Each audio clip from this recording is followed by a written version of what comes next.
Good evening everyone, welcome back to our channel. Today we will discuss about nomenclature of ethers. Last video में मैंने आपके साथ introduction discuss किया था ethers का, जो भी बेसिक चीज़ें थी और उसका क्लासिफिकेशन ईथर्स का मैंने आपके साथ डिस्कस किया था। आज हम ईथर्स के नॉमेनक्लेचर की बात करेंगे, जहाँ पे हम कॉमन नेमिंग एंड IUPAC दोनों ही तरीके के नॉमेनक्लेचर को यहाँ पे आपके साथ में डिस्कस करूँगी। अब देखिए, ईथर्स का जब हम नॉमेनक्लेचर करेंगे तो वो टू टाइप से कर सकते हैं, या तो कॉमन नेमिंग करेंगे या फिर IUPAC करेंगे।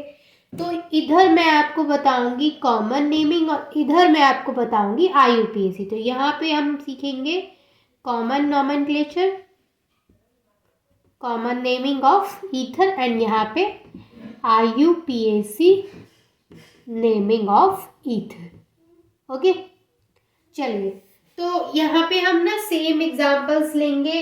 सेम एग्जांपल्स का मतलब जैसे कुछ ऐसे एग्जांपल्स लेंगे जो हमारे सिमेट्रिकल ईथर्स होते हैं, और कुछ ऐसे एग्जांपल्स लेंगे जो कि हमारे अनसिमेट्रिकल ईथर्स होते हैं। यानी कि इन्हीं दोनों में से होंगे एग्जांपल्स। जब मैंने आपको इसका क्लासिफिकेशन बताया था तो मैंने बोला था कि ईथर्स हमारे टू टाइप्स के होते हैं, यानी टू क्लासेस में उनको क्लासिफाई किया गया है। वन क्या था, जो फर्स्ट था हमारा वो था कि सिमेट्रिकल ईथर्स, और सेकंड जो था हमारा वो था अनसिमेट्रिकल ईथर्स। तो जाहिर सी बात है, यहाँ पे जो हम नॉमेनक्लेचर करेंगे उनमें या तो सिमेट्रिकल ईथर्स होंगे या फिर अनसिमेट्रिकल ईथर्स होंगे, जो कि मैंने आपको लास्ट वीडियो में बता दिया था।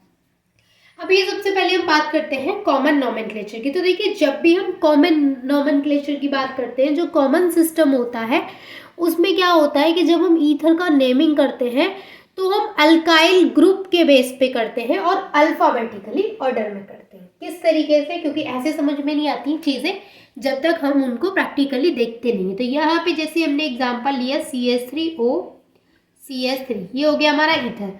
ये होता है ना हमारा ईथर ROR, जो कि मैंने आपको लास्ट वीडियो में बताया था। तो ये हो गया हमारा ईथर ROR, R की जगह पे क्या है CS3।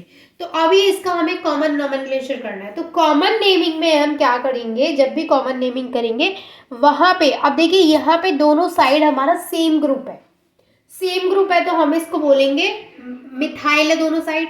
अब कितने मिथाइल हैं? तो यहाँ पे है डाई मिथाइल, क्योंकि दो मिथाइल है तो हम यूज करेंगे डाई। तो यहाँ पे इसको बोलेंगे हम डाई मिथाइल ईथर।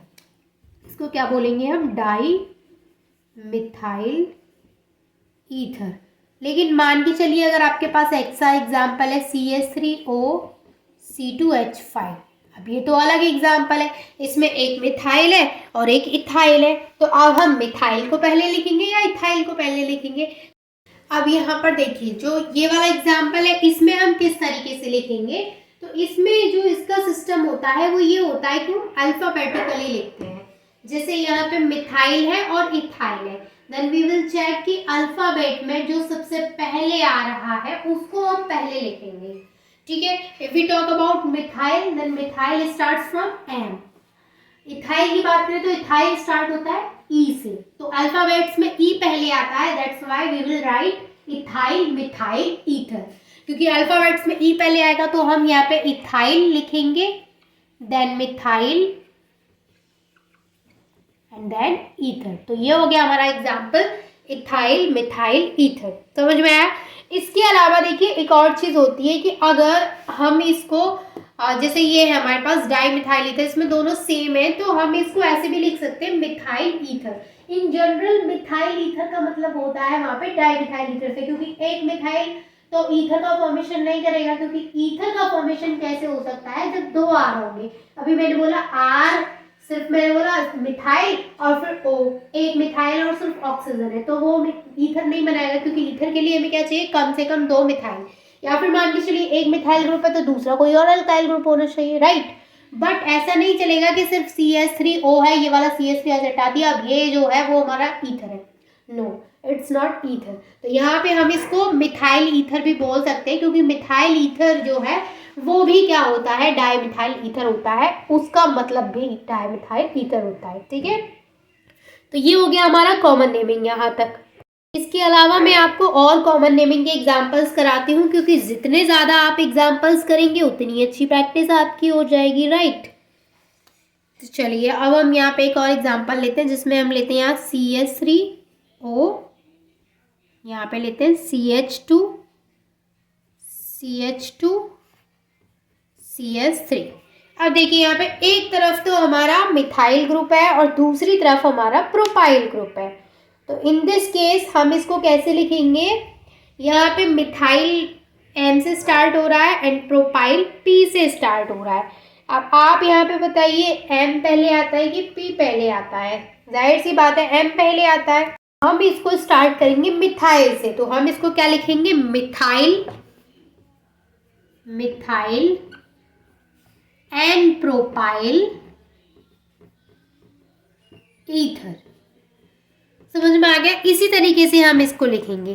तो इसमें कोई बहुत ज़्यादा बड़ी चीज़ तो है नहीं है, कॉमन नेमिंग आप इजीली कर सकते हैं। कॉमन क्या, आप IUPAC भी कर सकते हैं, उसमें भी कोई बड़ी तोप नहीं है, वो भी बहुत इजी है। ओके, तो यहाँ पे मैंने आपको कॉमन नेमिंग का जो स्ट्रक्चर होता है वो बता दिया। मेन होता है हमारा स्ट्रक्चर समझ में आ जाना चाहिए। बाकी अगर हमने एक एग्जाम्पल कर लिया देन हम एग्जाम्पल्स बाकी के भी कर सकते हैं। हमारा क्या है कि हमारा बेस जो है, हमारा जो स्ट्रक्चर है कि किस तरीके से हमें उसका नोमेनक्लेचर करना है, वो हमारे दिमाग में क्लियर होना चाहिए। ठीक है, अब हम बात करते हैं IUPAC नेमिंग की। अब देखिए, जब भी हम IUPAC नेमिंग की बात करेंगे तो सबसे पहले हम ये एग्जाम्पल ले लेते हैं, क्योंकि इस तरीके से पढ़ेंगे कंपेयर करके तो ज़्यादा बेटर तरीके से क्लियर होगा। जैसे मैंने सेम एग्जाम्पल लिया है, अभी मैंने इस एग्जाम्पल का आपको कॉमन नोमेनक्लेचर बताया था, देन अब मैं आपको इसका IUPAC नोमेनक्लेचर बताऊंगी। तो जब हम इसके IUPAC नोमेनक्लेचर की बात करेंगे तो यहाँ पे हमें दो चीज़ें याद रखनी होती हैं। अब वो दो चीज़ें क्या है, अब वो दो चीज़ें ना इस फॉर्मूले में तो बिल्कुल भी नहीं लगेंगी। क्यों? क्योंकि देखिए ये जो स्ट्रक्चर है इसकी दोनों साइड क्या है, सेम है। अब इस तरीके का स्ट्रक्चर है जिसकी दोनों साइड सेम है, उसमें हम किसी को भी अल्कोक्सी मान सकते हैं और किसी को भी एल्केन का स्ट्रक्चर मान सकते हैं। तो इस केस में तो कुछ भी नहीं है। अगर इस तरीके का एग्जाम्पल है तो हम एक जो है हमारा एल्काइल ग्रुप उसमें तो लगा देंगे ऑक्सी, और एक जो अल्काइल ग्रुप है उसको एज एल्केन की तरह कंसिडर कर लेंगे। तो यहाँ पे हम इसको क्या बोल देंगे, मिथॉक्सी। एक को बोल दिया हमने मिथॉक्सी, दूसरे को बोल दिया मिथॉक्सी। मिथॉक्सी के बाद मीथेन। यानी इसका अगर स्ट्रक्चर मैं आपको बताऊं तो इसका स्ट्रक्चर कुछ ऐसा होता है कि दोनों साइड हमारे अल्काइल ग्रुप है। तो जो अल्काइल ग्रुप बड़ा है, यानी कि जैसे मान के चलो इधर हमारा मिथाइल होता, इधर इथाइल होता, तो अब कौन सा बड़ा था, तो नंबर ऑफ कार्बन एटम्स किसमें ज्यादा थे, इथाइल में, देन इथाइल बड़ा था। तो उस केस में जो हमारा बड़ा वाला होता है उसको तो हम एज अ एल्केन कंसिडर कर लेते हैं। यानी कि अगर इसमें एक इथाइल होता और एक मिथाइल, तो इथाइल की जगह यहाँ पे मीथेन की जगह पे हम ईथेन लिखते, और जो छोटा वाला होता है उसको हम एल्कोक्सी ग्रुप की तरह कंसिडर कर लेते हैं, यानी उसमें हम ऑक्सी जोड़ देते हैं। तो यहाँ पे इस केस में तो हमारा सेम था। ठीक है, तो यहाँ पे कोई दिक्कत नहीं है। अब हम नेक्स्ट एग्जांपल लेंगे, वो है CH3O C2H5। अब यहाँ पर देखिए कि यहाँ पे एक मिथाइल है एक इथाइल है, तो कौन सा बड़ा है, इथाइल बड़ा है, तो इथाइल को हम एज अ एल्केन कंसिडर करेंगे, और जो मिथाइल है जो कि हमारा ऑक्सीजन के साथ जुड़ा है इसको हम एल्कोक्सी ग्रुप में कंसिडर करेंगे। तो यहाँ पे हम अल्फाबेटिकल ऑर्डर चेक नहीं करते हैं जब हम IUPAC नोमेनक्लेचर की बात कर रहे हैं, तो हम वहाँ पे सिर्फ क्या चेक करेंगे कि कौन सा बड़ा है और कौन सा ग्रुप छोटा है। तो यहाँ पे मीथेन वाला छोटा है तो मिथाइल छोटा है, तो हम मिथाइल को लिखेंगे मिथॉक्सी, और इथाइल बड़ा है तो हम इसको लिखेंगे मिथॉक्सी ईथेन, और ईथर वीथर कुछ नहीं लिखेंगे। ये जो ऑक्सी है ना वही यहाँ पे रिप्रेजेंट कर रहा है कि ये क्या है, ईथर है। ओके, क्योंकि ये अल्कोक्सी हो गया। अब यहाँ पे ये हो गया हमारा सेकेंड एग्जाम्पल। अब हम थर्ड एग्जाम्पल सेम लेते हैं, ये वाला। ये जो एग्जाम्पल है उसमें क्या है, एक तरफ तो हमारा मिथाइल है, दूसरी तरफ क्या है भाई, प्रोपाइल। अब बताइए इसका नोमेनक्लेचर हम कैसे कर सकते हैं। अब यहाँ पे हम कैसे नोमेनक्लेचर करेंगे, अब हम यहाँ पे एक बार नंबरिंग करके बता दें। वैसे नंबरिंग तो हम यहाँ भी कर सकते हैं, यहाँ भी कर सकते हैं। अब दिमाग में क्वेश्चन ये आएगा कि जब भी हम नंबरिंग करेंगे, अच्छा यहाँ पे नंबरिंग नहीं करेंगे तब भी काम चल जाएगा, बट फिर भी मैं आपको बताऊंगी कि नंबरिंग कैसे करते हैं। जब भी हमारे स्ट्रक्चर्स में हमें नंबरिंग करनी हो, कि हमें वहाँ पे नंबरिंग करके बताना है कि जो अल्कोक्सी ग्रुप है वो कौन सी पोजीशन पे है। फर्स्ट पोजीशन पे है, सेकंड पोजीशन पे है, थर्ड पोजीशन पे है, जिस भी पोजीशन पे है तो हमें वहाँ पे अल्कोक्सी ग्रुप की पोजीशन बतानी है। तो अब जैसे ये जो अल्कोक्सी ग्रुप है यहाँ पे वो सभी जगह फर्स्ट पोजीशन पे है, तो उस केस में हम नंबरिंग नहीं करेंगे तब भी काम चल जाएगा। बट अगर अल्कोक्सी ग्रुप हमारा फर्स्ट पोजीशन पे ना होके सेकंड पे है, थर्ड पे है, देन हमें वहाँ पे नंबरिंग करनी पड़ेगी। तो अभी इस केस में क्या है कि ये हमारा जो अल्कोक्सी ग्रुप है, अल्कोक्सी ग्रुप का मतलब ये है जिसके साथ ऑक्सीजन अटैच है और वो छोटा एल्काइल ग्रुप है एज कंपेयर टू दिस। तो ये हो गया हमारा अल्कोक्सी ग्रुप।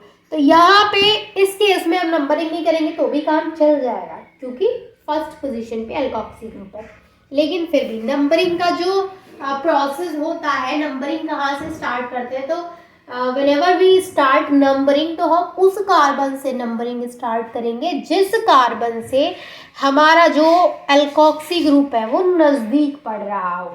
यानी कि जैसे नंबरिंग करनी है मुझे इसकी, तो मैं इसकी नंबरिंग यहाँ से स्टार्ट करूँगी। क्यों करूँगी? क्योंकि यहाँ से अगर मैं देखूँगी तो ये जो मेरा अल्कोक्सी ग्रुप है वो फर्स्ट पोजीशन पे आएगा, लेकिन अगर मैं नंबरिंग यहाँ से स्टार्ट कर दूँगी तो अल्कोक्सी ग्रुप मेरा फर्स्ट पोजीशन पे नहीं आएगा। तो हम हमेशा नंबरिंग वहाँ से स्टार्ट करेंगे जहाँ से अल्कोक्सी ग्रुप हमारा फर्स्ट पोजीशन पे आएगा। ठीक है, तो इसका नोमेनक्लेचर अगर हम करेंगे तो ये क्या हो जाएगा, मिथॉक्सी प्रोपेन। या फिर अगर हम बता दें कि मिथॉक्सी जो है हमारा वो फर्स्ट पोजीशन पे, तो हम लिख देंगे 1 मिथॉक्सी प्रोपेन। क्लियर? और एग्जांपल्स कराएं, कॉमन नेमिंग या फिर आईयूपीएसी। तो चलिए आईयूपीएसी ज़्यादा देख लेते हैं।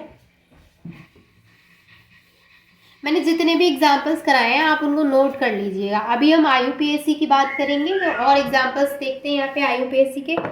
जैसे मान के चलिए हमारे पास इस तरीके का एग्जाम्पल है। अच्छा, मैं आईयूपीएसी क्यों बता रही हूँ अभी आपको, क्योंकि अभी मैंने आपको नंबरिंग वाली चीज़ें ज़्यादा बेटर तरीके से क्लियर नहीं कराई हैं, क्योंकि जब तक हम नंबरिंग खुद से नहीं करा के देख लेते तब तक तो कुछ समझ में आता ही नहीं है, खुद से कराना पड़ेगा। चलिए ये हो गया हमारे पास, इसका हमें आईयूपीएसी नोमेनक्लेचर करना है। अब यहाँ पे जो हमारा अल्कोक्सी ग्रुप है वो कहाँ है, वो फर्स्ट पोजीशन पे तो बिल्कुल भी नहीं है। तो इस केस में हमें नंबरिंग करनी पड़ेगी, क्योंकि जब वो फर्स्ट पोजीशन पे नहीं है तो फिर उसकी पोजीशन भी एक्सप्लेन करनी पड़ेगी, तो फिर हमें वहाँ पे नंबरिंग करनी पड़ेगी। तो यहाँ पे हम नंबरिंग कहाँ से स्टार्ट करेंगे, जैसे कि मैंने अभी आपको बताया था कि अल्कोक्सी ग्रुप हमारा पास में पड़ना चाहिए, तो हम नंबरिंग कहाँ से स्टार्ट कर सकते हैं, हम नंबरिंग या तो इधर से स्टार्ट करेंगे या इधर से।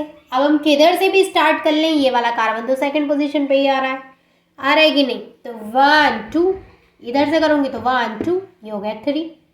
तो अब हम यहाँ पे अल्कोक्सी ग्रुप की जो पोजीशन बताएंगे वो क्या बताएंगे, 2। तो इसको बोलेंगे हम 2 मिथॉक्सी। मिथॉक्सी क्यों है भाई, क्योंकि मिथॉक्सी जो मिथाइल ग्रुप है वो छोटा है प्रोपाइल ग्रुप से, इसलिए हम यहाँ पे मिथॉक्सी बोलेंगे। तो ये हो गया 2 मिथॉक्सी, और जो बड़ा वाला होता है उसे हम एज अ एल्केन कंसिडर करते हैं, तो ये हो गया 2 मिथॉक्सी प्रोपेन। ठीक है, अच्छा और एग्जाम्पल देखें इसके कुछ। चलिए कुछ साइक्लिक इसके एग्जाम्पल्स देख लेते हैं। जैसे इस तरीके से हमारे पास एपॉक्साइड होता है ना, इस तरीके से ऑक्सीजन अगर इस तरीके से जुड़ा है तो उसको क्या बोलते हैं, हम एपॉक्साइड बोलते हैं। तो ये हो गया एपॉक्साइड वाला। एक और एग्जांपल बना लेते हैं यहाँ पे एपॉक्साइड का, दोनों का हम आईयूपीएसी नोमेनक्लेचर करके देखेंगे। CH2 और यहाँ इनके बीच में बना है ये एपॉक्साइड। ठीक है, अब देखिए इनका जो आईयूपीएसी नोमेनक्लेचर है ना वो हम 2 तरीके से कर सकते हैं। पहला जो तरीका है वो क्या है कि उसमें हम बताएं कि जो हमारे कार्बन है वो कितने हैं, 2 हैं, तो हम इसको बोलेंगे इथाइलिन। यानी पहला जो तरीका है उसको हम ऐसे कर सकते हैं कि जो ऑक्साइड्स हैं उनके तरीके से, ऑक्साइड्स के तरीके से, जैसे जो भी जितने भी कार्बन एटम है उनका कॉमन नेम लेके और पीछे ऑक्साइड लगा दे, तो ये हो गया इथाइलिन ऑक्साइड। इसमें कितने कार्बन है, 3, तो इसको बोलेंगे प्रोपाइलिन ऑक्साइड। जितने कार्बन है उसके पीछे लीन जोड़ के, जितने कार्बन है उसके पीछे लीन जोड़ के और ऑक्साइड लगा देंगे। पहला तरीका तो ये है, तो ये हो गया इथाइलिन ऑक्साइड, ये हो गया प्रोपाइलिन ऑक्साइड। एक तो तरीका हो गया ये कि हम इसको एल्कीन के ऑक्साइड्स की फॉर्म में लिख सकते हैं। दूसरा ये है कि हम इसको epoxy derivative of the alkanes की फॉर्म में लिख सकते हैं, यानी एल्केन्स के एपॉक्सी डेरिवेटिव्स की फॉर्म में लिख लो या फिर एल्कीन के ऑक्साइड्स की फॉर्म में लिख लो। तो एल्कीन के करस्पॉन्डिंग ऑक्साइड्स की फॉर्म में अगर हम इसको लिखेंगे तो क्या लिखेंगे, इथाइलिन, क्योंकि भाई ये इथेन है तो हम इसको क्या लिखेंगे, इथाइलिन ऑक्साइड। इसको क्या लिखेंगे, प्रोपाइलिन, क्योंकि ये प्रोपेन प्रोपेन वाला स्ट्रक्चर है तो ये होगा 3 कार्बन, तो प्रोपेन होता है 3 कार्बन का, तो होगा प्रोपाइलिन ऑक्साइड। अच्छा, अब हमें इनको इपॉक्साइड की फॉर्म में लिखना है तो कैसे लिखेंगे, फिर हम इसको लिखेंगे इपॉक्सी इथेन। अब हम इसको एल्केन की फॉर्म में लिख रहे हैं, इपॉक्सी इथेन, और इसको लिखेंगे इपॉक्सी। लेकिन यहाँ पे ना नंबरिंग करनी पड़ेगी क्योंकि यहाँ पे तो 2 कार्बन है, तो 1 2, यहाँ पे क्या है 1 2 3, तो यहाँ पे क्या बताएंगे 1,2 इपॉक्सी, इसके बाद क्या आएगा प्रोपेन। ठीक है, समझ में आ गया। तो ये थे हमारे नोमेनक्लेचर ऑफ ईथर्स, जिसमें कि मैंने IUPAC नोमेनक्लेचर किस तरीके से किया जाता है एंड कॉमन नोमेनक्लेचर किस तरीके से किया जाता है, वो दोनों ही आपके साथ डिस्कस किए हैं। आई होप कि आपको अच्छे से चीज़ें क्लियर हो गई होंगी। If you have any doubt then you can ask me, I am here to solve your all doubts, and thank you so much for watching this video.